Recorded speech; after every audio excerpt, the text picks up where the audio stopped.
যুব ভারতী কাণ্ডে আরও বিপাকে পড়লেন প্রাক্তন ক্রীড়ামন্ত্রী অরূপ বিশ্বাস। টিম মেসির তরফে যে ইমেল করা হয়েছে তাতে বলা হয়েছে যে যুব ভারতী ক্রীড়াঙ্গনে বারবার প্রাক্তন ক্রীড়ামন্ত্রী অরূপ বিশ্বাস মেসিকে জড়িয়ে ধরছিলেন। যুব ভারতী ক্রীড়াঙ্গনে ছিল না পর্যাপ্ত নিরাপত্তা ব্যবস্থাও। সুরক্ষা নিয়ে প্রশ্ন তুলে বিধাননগর কমিশনারেটে টিম মেসির ইমেল। অন্য জায়গাতেও মেসি গিয়েছেন, শুধু নিয়ন্ত্রণ ছিল না কলকাতাতেই। যুব ভারতী কাণ্ডে বিধাননগর কমিশনারেটে টিম মেসির ইমেল। অরূপ বিশ্বাস ছাড়াও নিরাপত্তা ব্যবস্থা নিয়ে টিম মেসির অভিযোগ নিয়ে এমনই দাবি অনুষ্ঠানের উদ্যোক্তার।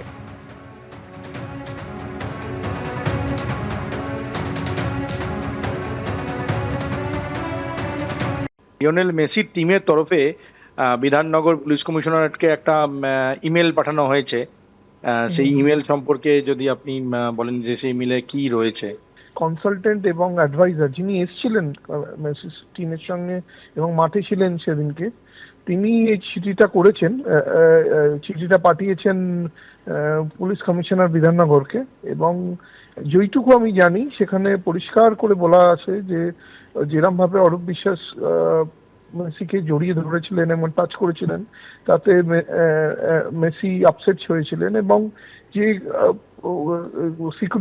সিকিউরিটি ব্রিচ হয়েছিল এবং এত ফটোগ্রাফার, এত আনএক্সক্রেডিটেড লোকেরা ঢুকে যে মেসিকে ঘিরে ধরেছিলেন তার জন্য মেসি আপসেট হয়েছিলেন।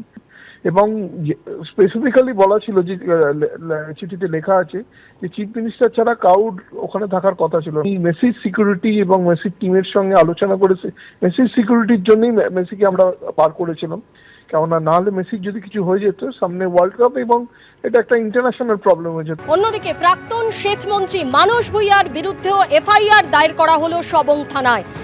চাকরির নামে টাকা নেবার অভিযোগ এবং প্রতারণার সেই অভিযোগেই তার বিরুদ্ধে এফআইআর দায়ের করা হয়েছে সবং থানায়। প্রতারণার অভিযোগে সদ্য তৃণমূল ত্যাগীর বিরুদ্ধে এফআইআর দায়ের। 40 বছর এমএলএ, 4 বছর এমপি এবং সমাজ জীবনে আমি একজন সমাজকর্মী এবং রাজনৈতিক কর্মী। এখন পরাজিত হয়েছি, কত লোক কত কথা বলবে, কত অভিযোগ করবে, জীবনে কারো কাছ থেকে একটা সুপারি খাইনি। আজকে অভিযোগ হচ্ছে আইনের পথে চলবে। 56 বছরের রাজনৈতিক জীবনে কেউ একটা আঙুল তুলে কথা বলতে পারেনি। বর্তমান যিনি বিধায়ক অমল পান্ডা বাবু, তিনি তো জানেন কত মানুষের পেটের ভাত জোগাড় করে দিয়েছি, কত মানুষকে সাহায্য করেছি। তিনি কি মনে করেন যে আমি কারো সঙ্গে এই ধরনের কাজ করতে পারি?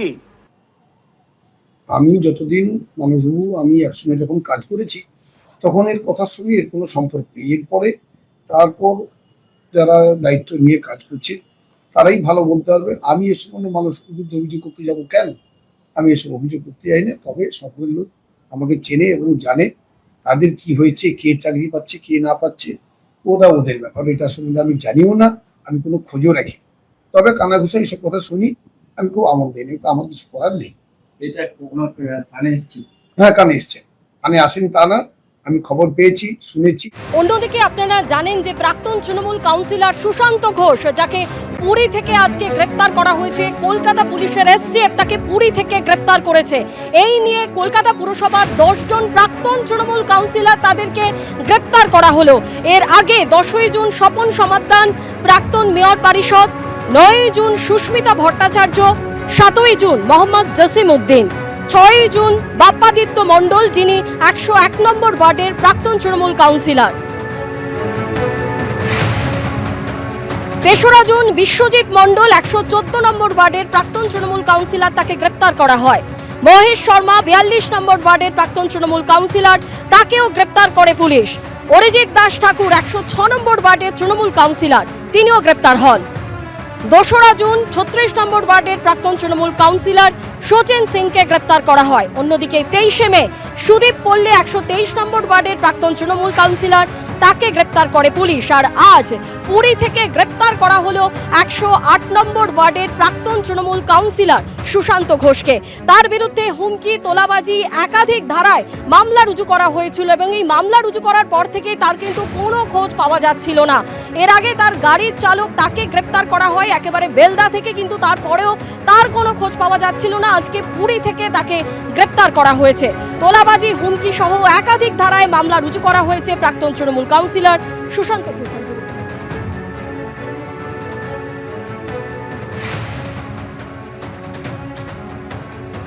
তৃণমূল কাউন্সিলর সুশান্ত ঘোষ গ্রেফতার হয়েছেন। দিদি, আপনি পুরনগর উন্নয়ন মন্ত্রী, পরপর লিস্টে আমরা দেখতে পাচ্ছি কাউন্সিলররা অ্যারেস্ট হচ্ছেন, সুশান্ত ঘোষ তিনি অ্যারেস্ট হয়েছেন, কি বলবেন? যিনি হচ্ছেন 108 নম্বর ওয়ার্ডের কাউন্সিলর। দেখুন, তৃণমূলের যারা কাউন্সিলর তারা বেশিরভাগটাই হচ্ছে দুর্নীতি পরায়ণ, এবং এই এলাকায় যেখানে সুশান্ত ঘোষ মহাশয় থাকেন বা তার কাউন্সিলর, সেখানে কদিন আগেই আমরা বিভিন্ন বাড়ি, ইললিগাল বাড়ি ডেমলিশ করেছি। সারা কলকাতা জুড়ে বিভিন্ন বিধায়ক, তাদের ছেলে, বিভিন্ন কাউন্সিলর তারা করে গেছে। সুতরাং বিভিন্ন টিএমসির বিধায়ক এবং কাউন্সিলর অ্যারেস্ট হচ্ছে, সেটা আইনের ব্যাপার। আমরা তদন্ত হোক, এবং সেখানে যদি তিনি পেপার না দেখাতে পারেন তার দুর্নীতির যে কারণে হয়েছে, তাহলে তার গ্রেপ্তার হবে, শাস্তি হবে। কোটি কোটি টাকা তুলেছেন উদয়ন গুহ, এমনই অভিযোগ কিন্তু অভিযোগকারীরা করছেন। একাধিক অভিযোগ, ভোট পরবর্তী হিংসায় উস্কানিমূলক মন্তব্য থেকে শুরু করে তোলাবাজি, কাটমানি, প্রতারণা, একাধিক অভিযোগ রয়েছে এই প্রাক্তন উত্তরবঙ্গ উন্নয়ন মন্ত্রী উদয়ন গুহর বিরুদ্ধে। আর আজকে তাকেই ফুলবাগানের বাড়ি থেকে গ্রেপ্তার করল কোচবিহার পুলিশ। প্রতারণা, বিশ্বাসভঙ্গ, অপরাধমূলক ষড়যন্ত্র, এই 3টি ধারায় এফআইআর দায়ের করা হয়েছে।